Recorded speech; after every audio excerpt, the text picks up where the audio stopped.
capturing Yeah, audio over here, so yeah, oh, good, good. I'm only capturing. Uh-oh. It's fine. It's not a big deal. Well, Let's I make sure. think uh, I think it's working on my end. So if you need me to share the video with you, I can do that after we're done too. Nope, So it's good. hey Thanks. everyone, welcome to live at lunchtime. It's Pastor Aaron and Father Dan again. Good to be here, and it's coffee for lunch today. So, Well, at least you have something for lunch, right? yep, yep. Good. Well, how are things, Dan? First of all. Busy, busy, busy. Trying to do more with less, as so many are, and I'm.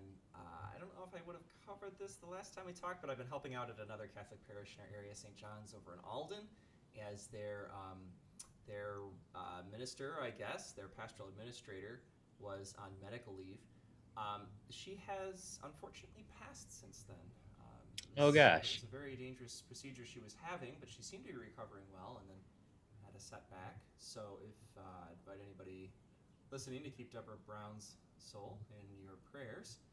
And now we begin the process of posting the parish and getting some more permanent leadership over there. So Mm. it's been a difficult time for everybody in the area. Lots Yeah. going on. So seems like maybe to some extent your role has taken on more of a sort of pastoral nature Yeah, as some of that as well. Yeah. yeah. Yep. So well, it's good that you're there to help them through this transition. Um, there are some other changes. I'm not sure. Are you allowed to talk publicly about the other changes happening in the diocese? I mean, just with the family Oh yeah, yeah, yeah, restructuring yeah. and all of that. That's all public. Although the timeline has been slightly delayed now, but for Catholics in the Buffalo area, so Buffalo diocese is a chunk of land that goes all the way up from Lake Ontario down to Pennsylvania, over to Lake Erie, and then over to Rochester. Rochester starts a whole new region, so it's the Rochester diocese with its own bishop. But so in the Buffalo area, they're reorganizing. Cut a long story short, reorganizing things a little bit, and we're moving parishes into a sort of a cluster model to give them a bit of a boost in ministry, and so they can share pastoral leadership. And there's well over 100 parishes in Buffalo right now. I don't remember off the top of my head exactly how many, but when this is all done, we'll have 35 clusters. Each cluster will have its own pastor, and that pastor will have some assistance from other priests, because there's a lot more than 35 priests in Buffalo right now. It's over 100 priests in active ministry. And then those priests will not have like a specific church within that cluster. They'll be rotating through all of them. So that's going to be a big change for Catholics in our area as they get used to that. But I think in the long term, it's helpful. Particularly in rural areas, I think one benefit is that some parishes are like thriving under, it's like, oh, we got the young priest, and I think maybe in Corfu they were similarly excited to see you, Aaron, and they got a young guy here. And then Mm-hmm. other places are struggling for whatever reason, because we just don't have enough guys to send around to cover everything, to do everything well. Not that any of us do everything well. But this way, by rotating people through, hopefully our strengths will complement each other, and they can put their best administrators in charge, and there'll be some good things come out of this. Although Yeah. I'm still processing all that it means. One of the big advantages, not to go on a total tangent here, is this means that instead of priests living on their own, stretched among one or more locations, they're encouraging priests in this cluster to share a home together, and that means cooking for each other, and Jesus so often in ministry is as thin as he is stretched. He wants to be with his disciples. He wants to have that kind of companionship. He never marries, he never has children, but he's not an island. He always wants to be in ministry with others, and he wants to make sure that his disciples likewise have companions. I think of Paul traveling around, and he's always got, even if he's not getting along well with his companions, he's always got somebody that he wants to travel with, even if they're going to abandon him. So it just really, really important to have that in ministry, I think. Yeah. And looking forward to Absolutely. having some of that, I think, in the near future. So Well, I think Dan, it does sound like a big change for the diocese, but it sounds like lots of it's ripe with opportunity too, which I think is the point. I think it's interesting. Just what you're saying right now is a good transition into our Mark chapter 6 text, where Jesus is seeking out companionship or time with his friends, right, with his coworkers in ministry. Um, so it might be a good time for us to read that text and to offer some thoughts about it. Um, we Yeah. were talking beforehand about how it's interesting that the Revised Common Lectionary, which I use, and the Roman Catholic Lectionary, which you're using, has a slight difference in the readings. In that, so we both are reading Mark chapter 6 verses 30 to 34, but the Revised Common Lectionary has us reading. In addition to that, I think it's verses 53 to 56. I could be wrong about that. Let me just pull up the lectionary here. Yeah. Uh, And yeah, I was 53. taught in seminary that when the sort of the common lectionary went out, that was one alteration that was commonly, I don't know if commonly is the right word. We certainly haven't seen it that much as we've been sharing our time together, but making things just a little bit longer. The Catholic liturgy so often focuses on both word and sacrament and Mhm. Eucharist, and so it's nice when you're spending more time with the word to have more of the word to talk about, and Yeah, it lets you see more context too, which is always great. Sometimes you have this like little snippet to work with, and you're like, well, if you were to read a little earlier, you would have known that, yeah, yeah. and you kind of get some of that. So I'm curious to see what they include, but let her rip. So why don't I read from the NRSV, and I'll read the extended version that we have in our lectionary, And I'll and follow along with the NAB over here. I'll invite you to offer your thoughts first, Dan, if that's all right. Okay. So this is Mark chapter 6, verses 30 to 34 and verses 53 to 56. The apostles gathered around Jesus and told him all that they had done and taught. And he said to them, "Come away to a deserted place all by yourselves and rest a while." For many were coming and going, and they had no leisure even to eat. And they went away in the boat to a deserted place by themselves. And now many saw them going and recognized them, and they hurried there on foot from all the towns and arrived ahead of them. And as he went ashore, he saw a great crowd, and he had compassion for them, because they were like a sheep without a shepherd. And he began to teach them many things. And when they had crossed over, they came to land at Gennesaret and moored the boat. And when they had got out of the boat, people at once recognized him and rushed about that whole region and began to bring the sick on mats to wherever they heard he was. And wherever he went, into villages or cities or farms, they laid the sick in the marketplaces and begged him that they might touch even the fringe of his cloak, and all who touched it were healed. This is the word of the Lord. Thanks be to God. So, Dan, what are your thoughts about that passage? Um, well, as I've been talking earlier, it really resonates with me being torn in a thousand directions. We sometimes uh, Jesus is perfect, right? He's fully God. We know he can read the hearts of others and say the right thing at the right time and all of this.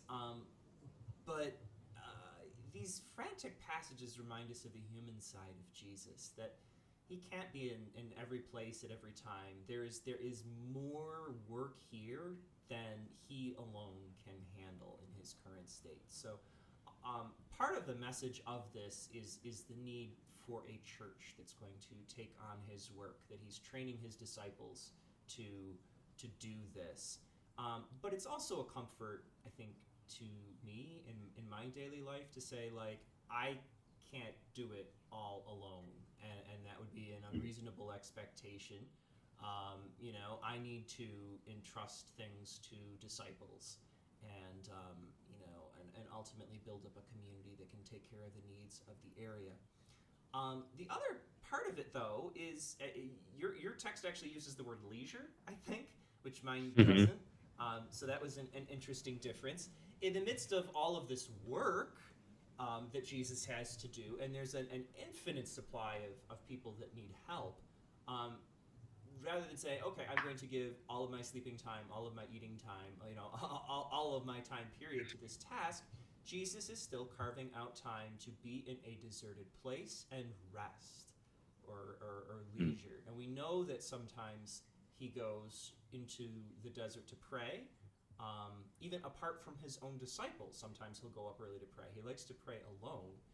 But this is an example of going away to rest.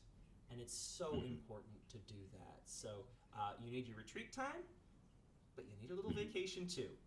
And so this for me was just in July, just the other week, just the week after the 4th of July. I was up in the Adirondacks with family, and it was wonderful. It was very restful. It was great. We had this wonderful time together.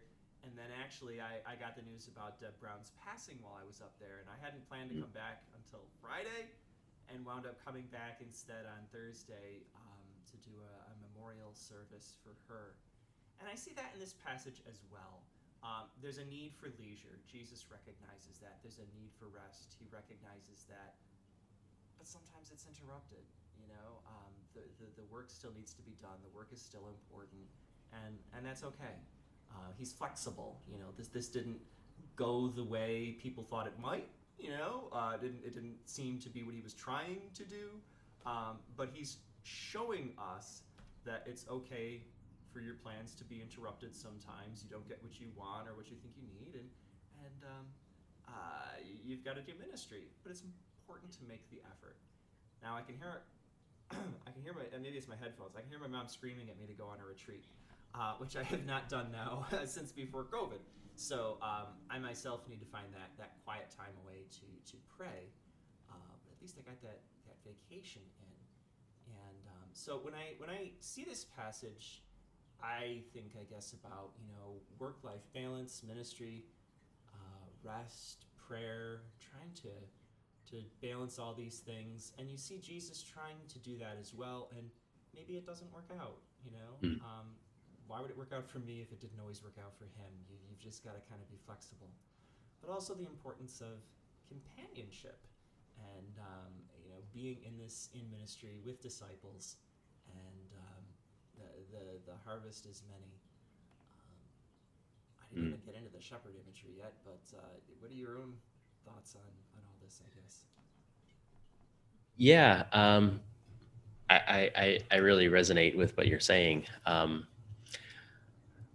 So just, we were kind of referring to this earlier, you know, it's hard not to like read a portion of the lectionary or read the lectionary reading for the day and think, but what about the context, you know, like what's happening before or after, in between, kind of thing. And so that's where my mind's going here.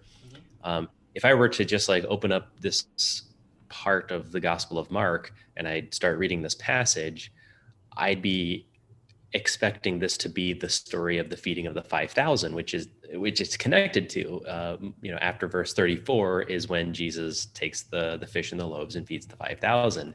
And so I'm kind of thinking about, okay, this is the story of the feeding of the 5,000, but only up to right before that actually happened, you know. And context instead of yeah.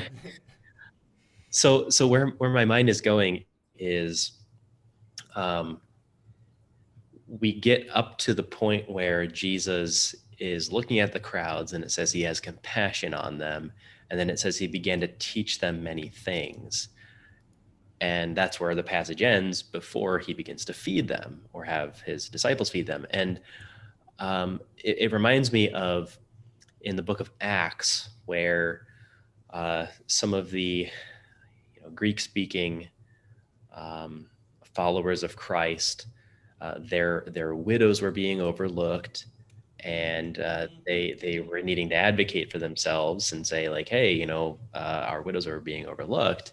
And the apostles said more or less like, hey, we're doing the ministry of preaching, like we can't take the time to do the ministry of waiting on tables, is how it's sometimes translated in the you know, in the text.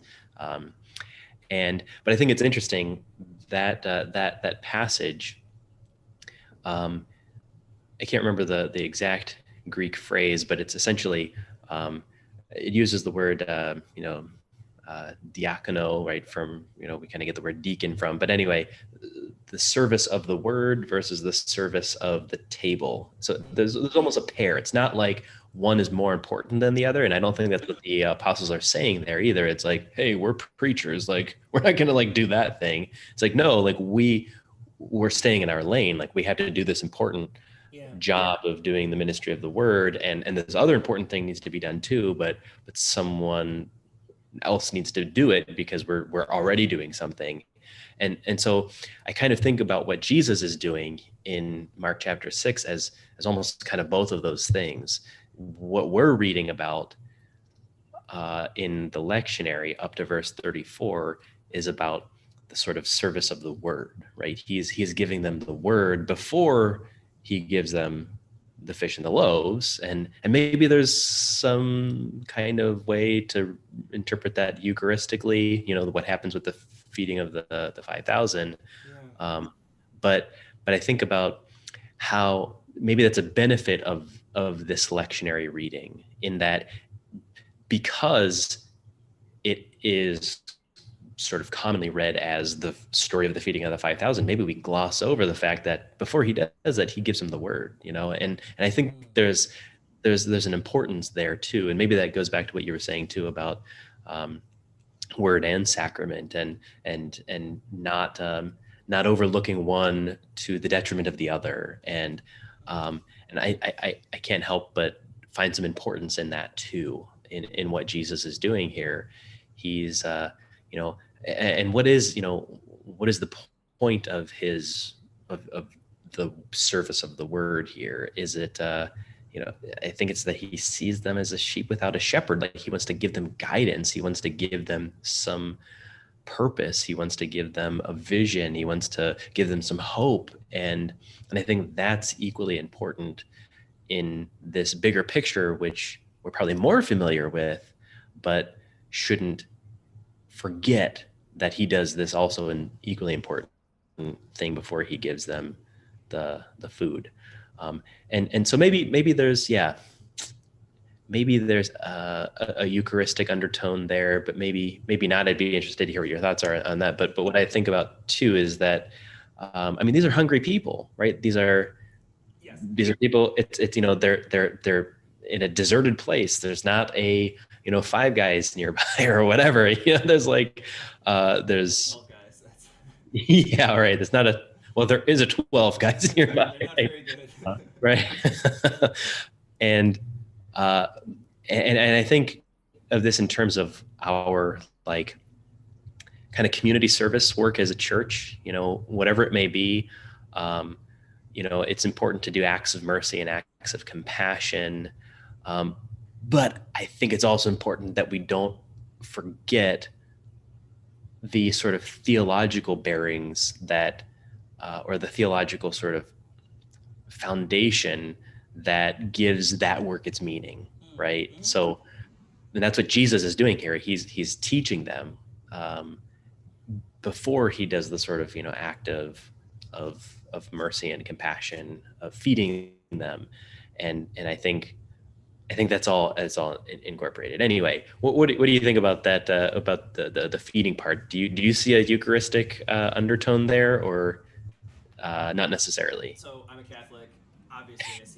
Like, I mean, like anytime you're in the Bible and somebody's like eating something, like it's like, oh, it's gotta be Eucharist, gotta be Eucharist. But before I even go into that, I think just as you were talking about, word and sacrament and that connection, I was thinking of like body and soul, and we sometimes wind up in this sort of dualism approach that like soul is better, soul is more important, soul is more necessary, and taking care of the soul is better.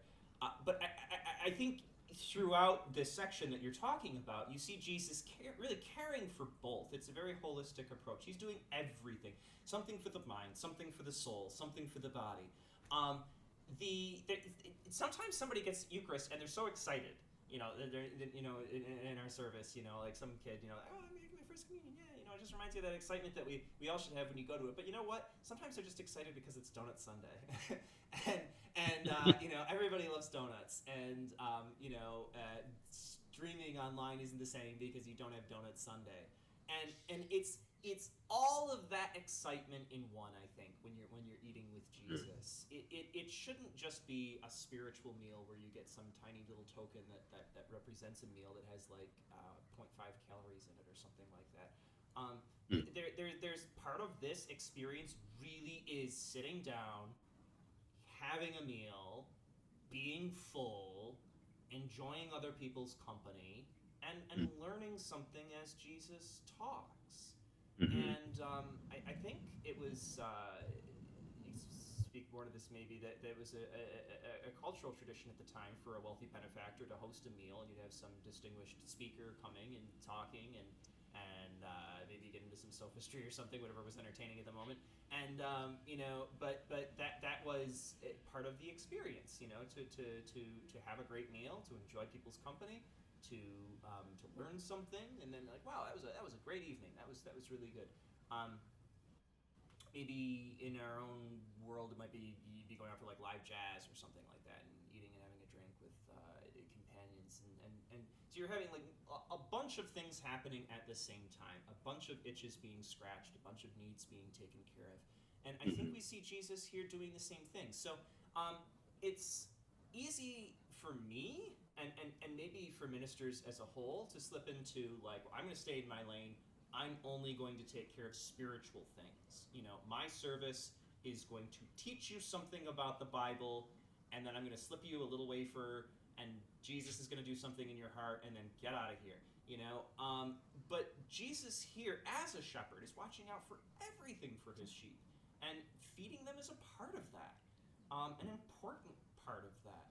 So I would say it is Eucharistic, but sometimes in my own tradition, I think we have limited what Eucharist is.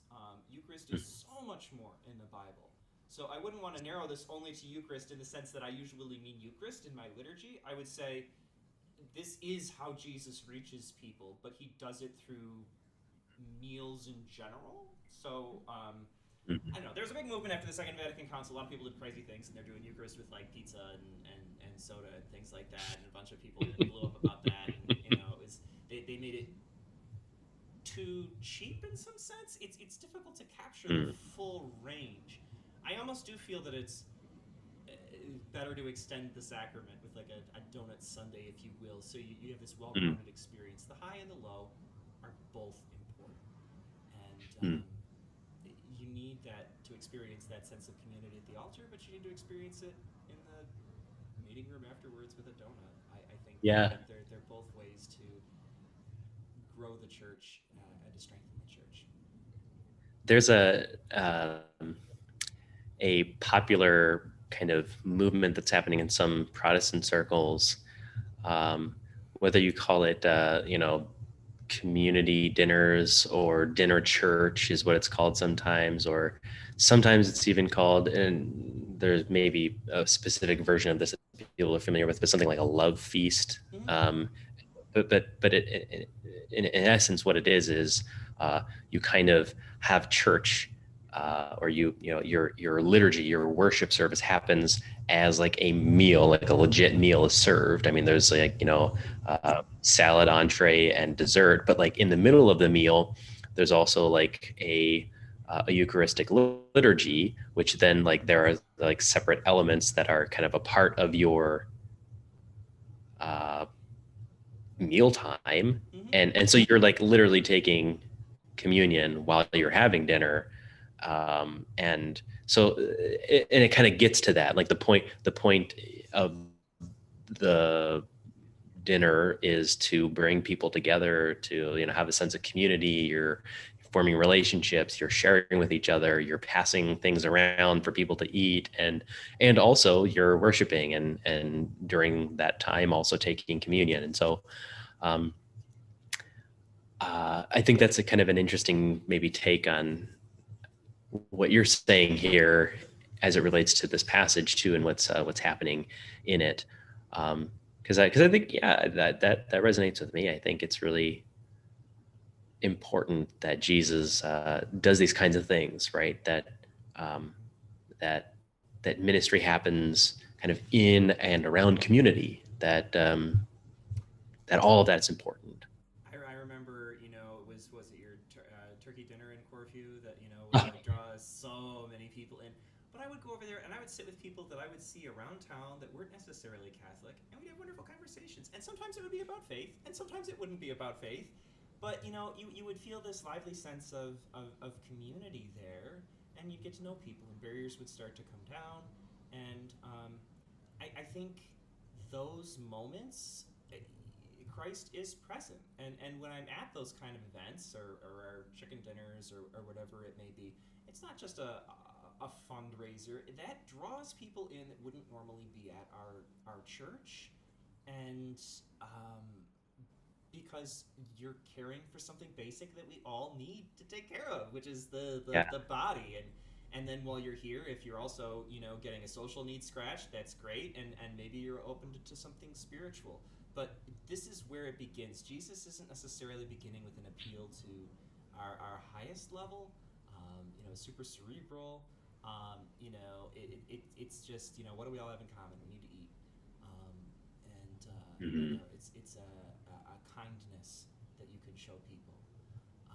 So I think I don't know if I would really be if it's right to really change what the Catholic Eucharist has developed into. Like, I change our liturgy very much from what it is now, but it sort of saddens me to see it just as only this little tiny symbol, and it's more than a symbol. Hmm.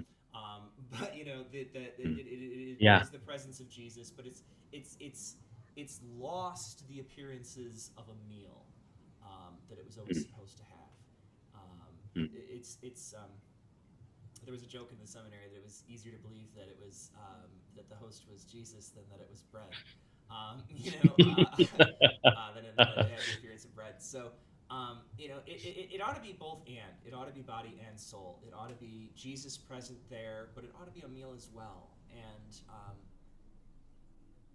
we can kind of take a stab at that, I think, by separating the two a little bit and having that, Hmm.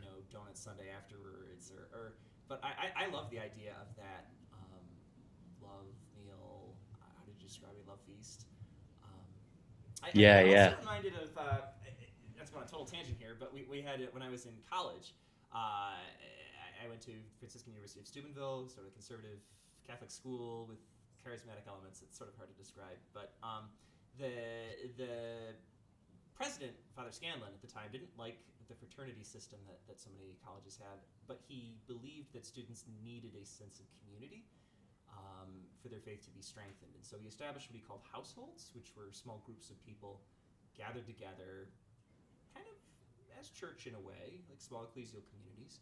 And they would, on Saturday, they would celebrate Lord's Day. And Lord's Day was not Mass, but you would have wine and you would have bread and you would give thanks for different things. And they all developed their own quirky little rituals. And it was a hoot.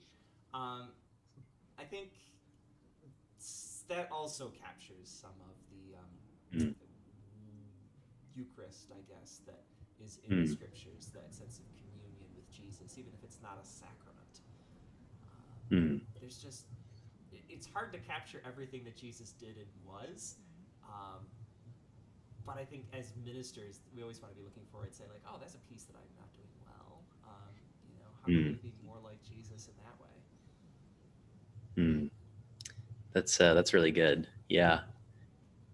Yeah. I mean, even to some extent too, in the Protestant like theological understanding and the liturgy of communion, um, you know, I mean, there's a moment in the service where it's like, so like you're supposed to hold up the bread, right? And for us, it's usually like a big loaf of bread, and All right, so you know, real bread. All you're right. like breaking it. But part of what I say is, this is the joyful feast of the people of God, um, and but we're passing around like little tiny pieces of bread, Yeah. Happy it's feasting, like, everyone. is this a feast? Is this a feast? Right? Is that what this is? This is a feast, the marriage feast of the Lamb, right? Yeah. And so I think I think I encourage I've never led one of these dinner church love feasts kind of things, but I've been a part of them, and I encourage it because I think it does bring together this concept of sacrament with like community and feasting, and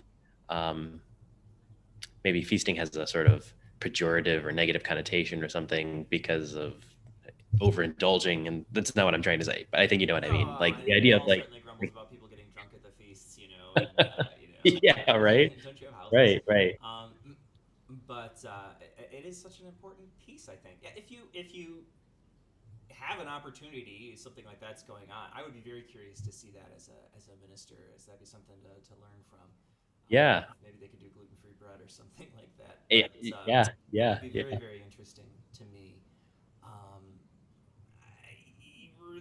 obviously I'm limited in my tradition in terms of what I could do, but we can certainly add things outside of that, kind of like the Lord's Day on Saturday that I was talking about, or, but gathering for meals is just so important. I think Father Bob Karras, who was in the Southern Tier, is a Luke scholar, and he would say that they would joke that there's more meals than miracles in Luke's gospel. Luke is Jesus, especially in Luke's gospel, is always eating with people, and that's something that we don't always do so well, or when we do it, we don't see it as part of ministry sometimes. That's interesting. I like that. I'm going to remember that there are more meals than miracles in Luke's gospel. That quote's always stuck with me. I should see if I can pull Uh, that up here. that's great. These are good, really, really good thoughts. So to just kind of tie in the additional reading in my lectionary from verses 53 to 56, I guess tie in isn't really the right term because this is kind of in a different direction. But unless you had other thoughts to share about that earlier section, I'll just jump over here. I think it's interesting that, okay, so in my lectionary, again, we've skipped this feeding of the 5,000, but we've also skipped Jesus walking on the water. And now they're over on the other side of the Sea of Galilee. They came to Gennesaret. And if my memory serves me correctly about Gennesaret, it's a little area that's like near Migdal or Magdala, and it kind of has this like connection to hot springs, and like people would sometimes go there because of sort of perceived belief in like healing properties from the springs. Okay. And but in any case, what I see happening in this part of the story is people are just like recognizing Jesus, like he's in this like place that's known for healing, and they recognize him as a healer, and they're just kind of going to him hoping that he'll do something for them. And without maybe even, I mean, maybe they know more about him than we're told in the gospel, but it kind of just seems like they think he can do a miracle for them, and they're desperate, and so they go to do a miracle, May as well to have him do. yeah. Yeah, absolutely. And it makes me think about, we've spent like a lot of time in church history, kind of like parsing the specific details of our like theological doctrines and dogmas and things, like homoousion versus homoousion, right? And like difference of one letter, and and don't get me wrong, like I think second person of the Trinity is of the same substance, but just like the level of detail in the sort of specific knowledge we have kind of put together, or received and tried to communicate about what we believe about God. And yet here are people who are, maybe, do they even know his name, or do they just like recognize him as the miracle worker, or the guy who does the healing, and they need something, and yet as they pursue him, what does Mark say here? That they that they might touch the fringe of his cloak. like just that, like all they wanted was just to get close enough to even just touch the fringe of his cloak. And it says many people were healed. And I think sometimes, in as much as so maybe kind of going back about the importance of the teaching and the ministry of feeding, I think to some extent too, it's important that that people who are curious about Jesus, Mm-hmm. people who are wanting to experience what they think they know about Jesus, Mm-hmm. maybe even if their like knowledge is limited or incomplete or maybe even wrong, I think in encouraging them to come anyway, right? Yeah. Just like come, just like keep coming, just like Yeah. keep coming, and taste and see for yourself, and like you'll learn more along the way, but just keep coming. I think that's an important part of of that part of Mark's gospel here too, And, which and it's wider than just that gospel. I mean, you could talk in the Old Testament about the covenants of compromise. You could talk about the incarnation itself, God humbling himself. Again and again and again, we see God willing to set aside all these big important things to chase after somebody who's just open to him a little bit. And, yeah. so he's coming to someone and, they need grace, they need mercy, they need salvation, they need all those things. Well, they don't understand any of that yet. They need a meal, they need to Yeah. walk again. So he's very aware of what they're looking for, and so he starts where they're at, and he uses the things that will draw them in. Maybe it's a funny story that will stick with them. So I think you and I, in our backgrounds, we spend so much time in academia that it's really easy to, or more comfortable sometimes behind a lectern than an altar. And there's Jesus is certainly capable of debating Pharisees. He can do that, um, but his ministry, his evangelization, going out and meeting with these people, he's meeting a very different need. And I think of this sometimes in preaching, where it's like I spend all of my time explaining Jesus' stories, but I'm like, Jesus doesn't spend a lot of time himself explaining stories. So like, there's a need for that. It's like, am I doing what Jesus did, or am I explaining what Jesus did? And they're not Interesting. the Yeah. same thing. So yeah, our lots to That's talk that's about there. that's really interesting. Yeah, I think it's an important distinction to make, right? Am I um, explaining too much, or am I just being like doing the things that Jesus did? I think, yeah, it's a really good distinction. Good. I just Uh, realized I don't think that I owned that Bob Karras book that I linked you myself, so I'm gonna get that on Amazon. And I'm gonna give you a copy, the stinker. Come on, I think he's passed now. But he was one of the priests that would cover in our parish when I was down in Olean, as he taught at St. Bonaventure, and got to know him Eating quite your way well. through Luke's gospel. Yep. I appreciate that. Yeah, yeah. Check Find it it out. on Amazon. Awesome. Dan, any final thoughts? Oh my gosh, we were all over the place. I looked at this gospel and I'm like, oh my gosh, this is such a short gospel. I guess we'll talk a little bit about shepherds. And then like we didn't talk about shepherds at all, and it turned into this whole huge thing about Eucharistic ministry, which is awesome. So always a pleasure to talk and to go into these things. Um, Thank you very much, Aaron. This has been a delight, and always good to do this Yeah, with a you. lot And of fun. yeah, look forward to doing this next month as well. Me too.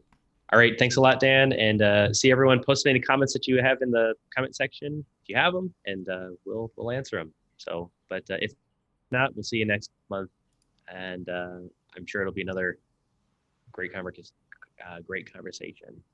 Words, right? That's right. They're hard. God All bless right. See everybody. ya. Take care.